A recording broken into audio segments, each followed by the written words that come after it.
Welcome, viewers, to the path of Ascension. This is the chronicle of three individuals whose grand journey to cosmic enlightenment took a rather abrupt and entirely unscheduled detour. Our story begins on Virelia Prime, one of the galaxy's esteemed core worlds.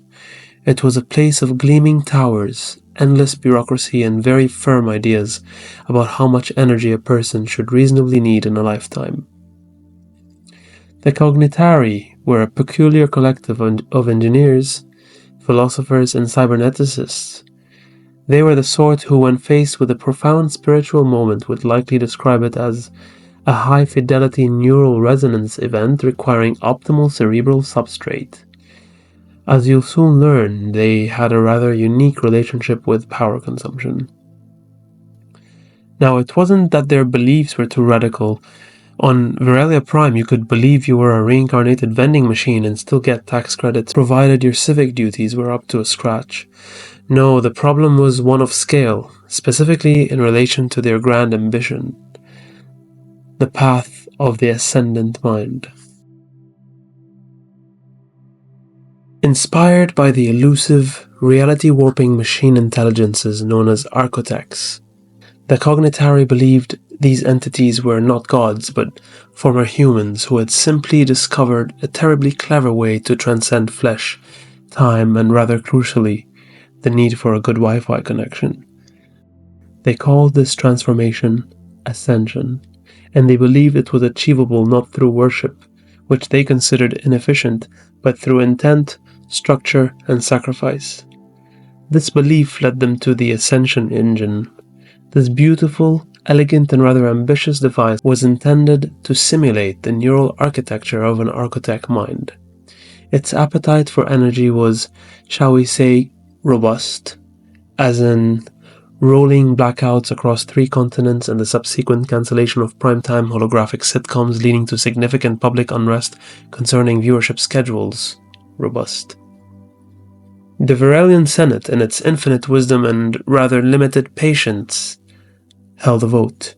The decision was unanimous, polite, but rather firm.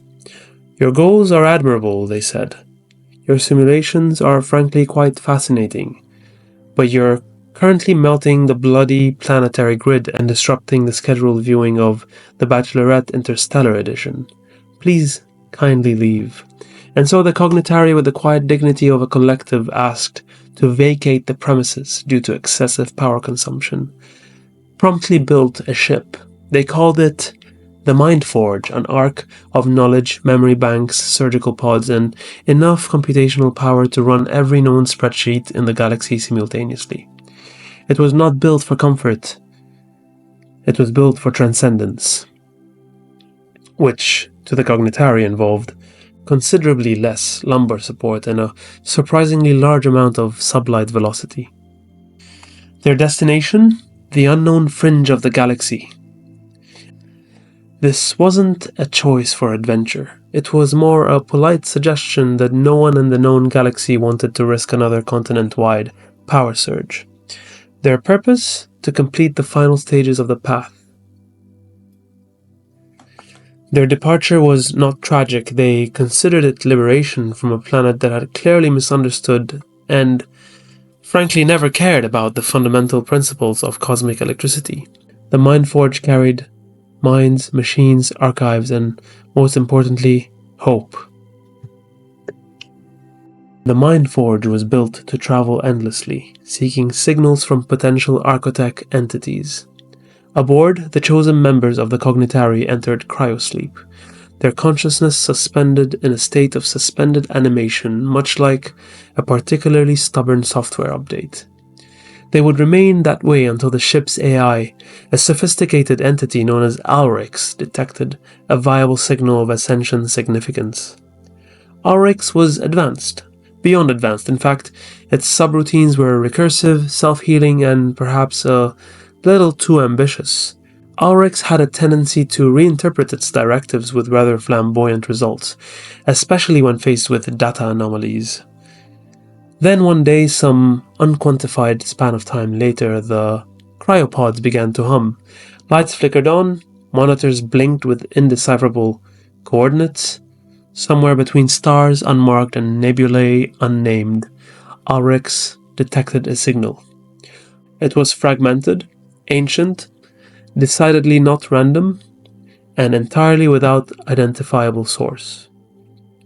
Ulrichs, in its infinite digital wisdom, began diverting power, running simulations, and rewriting its own logic trees. Whether it burned itself out from pure intellectual overstimulation, encountered an encryption it couldn't resolve, or simply reached a conclusion it could not explain to a carbon-based life form without the aid of interpretive dance, no one can say.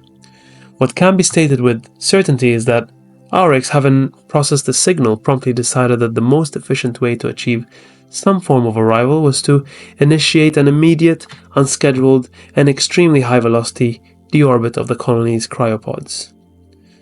No one aboard the ship witnessed the moment it came undone, because they were all in cryosleep, dreaming of optimal power consumption.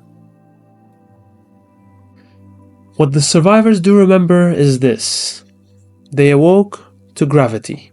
More specifically, they awoke to terminal velocity, which, while technically a form of gravity, was not generally endorsed by the Cognitari's corporate health and safety regulations.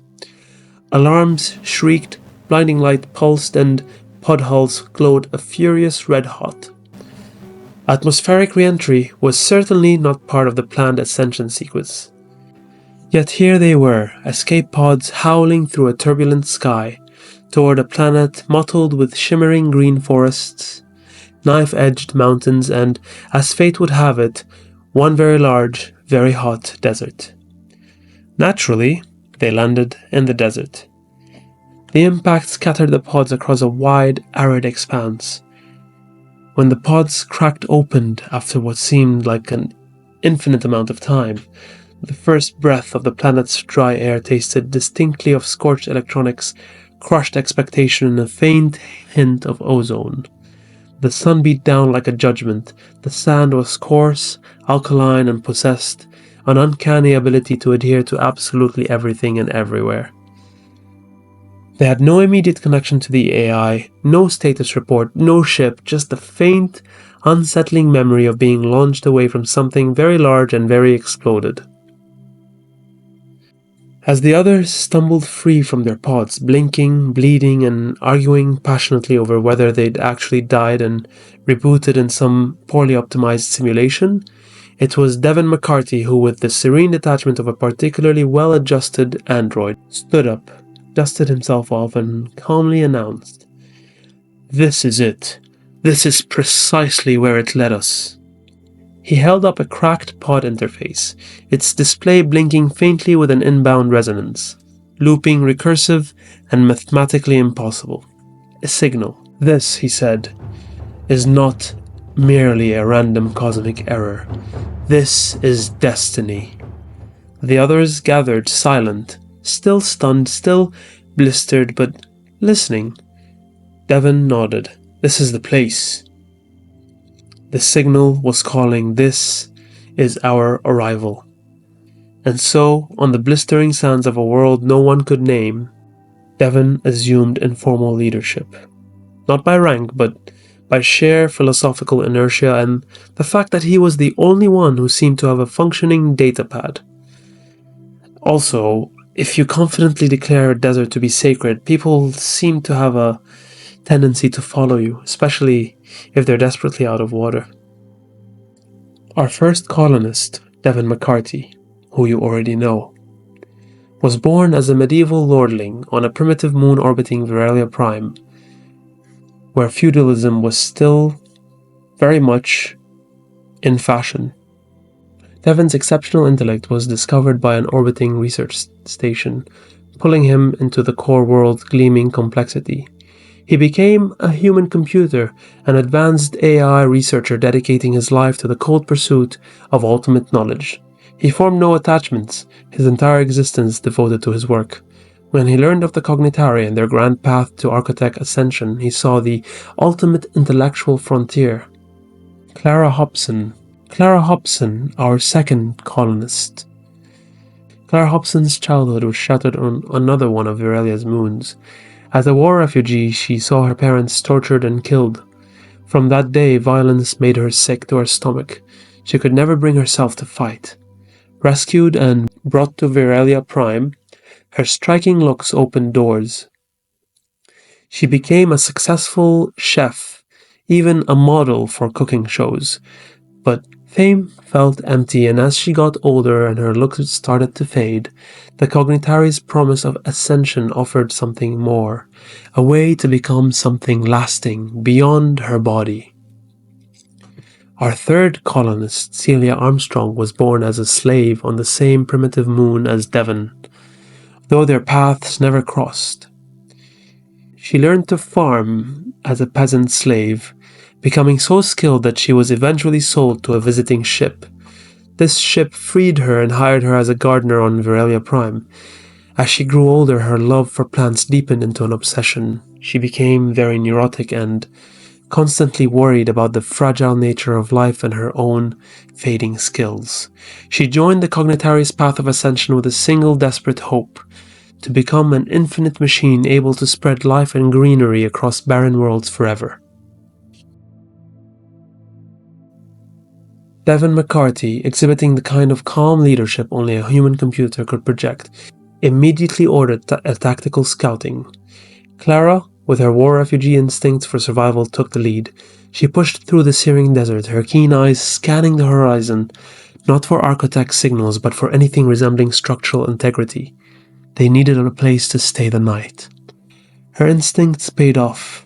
Not far from the scattered wreckage of their pods, she discovered the tumbled ruins of some ancient, long-forgotten civilization.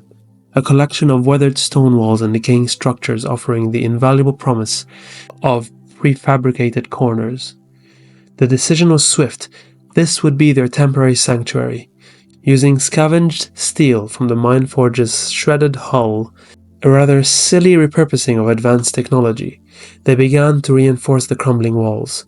Clara, her hands surprisingly adept for a culinary model, took charge of the construction, her movements efficient and precise, driven by a quiet desperation for safety. While Clara toiled, Devon and Celia became scavengers, tirelessly sifting through the debris field of their crash. Afterwards, Celia, despite her anxieties, found purpose. Her gaze, trained by years as a farmer, immediately locked onto a patch of surprisingly fertile soil nearby, a small oasis of hope in the vast, indifferent desert. This, she declared, with the grim certainty of a prophet predicting a particularly inconvenient apocalypse, is our only hope for long-term food. And so while the others dragged salvaged steel, Celia began scratching at the soil, her calloused fingers already imagining the first sprouts. As the sun began its slow descent, painting the sky in shades of orange and profound exhaustion, their makeshift shelter began to take shape. Clara continued her work using her constructor skills to fashion crude sleeping spots. Well, they were more like beds, from scavenged fabrics. It was far from perfect, shabby, still coated in fine desert dust, but it was a roof, a solid barrier against the harsh elements of whatever nocturnal oddities this Rimworld might conjure. Devon, true to form, had already claimed his corner. With his salvaged datapad and a few rerouted power conduits, he immediately immersed himself in his own brand of survival, research. While the others worried about food and shelter, Devon was already deep in the abstract, seeking the knowledge that would surely, he believed, lead them back to their true path. Finally, as twilight deepened, the small exhausted band of Cognitari collapsed into their makeshift beds. The day had been brutal, a stark contrast to their pampered lives on Virelia Prime. Yet against all odds they had endured, a small, uncelebrated victory against the vast indifference of the cosmos. And as the last rays of that alien sun surrendered to the encroaching darkness, they found what little comfort they could. A roof, however crude, a shared space, however temporary. Outside, the vast silent machinations of the universe continued.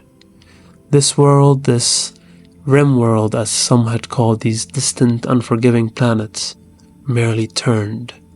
It spun, oblivious to the grand ambitions of humanity, to the architect dreams, to the shattered hopes of three misplaced intellectuals. The constellations shifted, unfamiliar and indifferent. The winds whispered across the desert, carrying only sand, not answers. For countless eons, this planet had rotated, its ecosystems grinding on, its life forms evolving, fighting, surviving, all without the slightest concern for theoretical physics or optimal power consumption.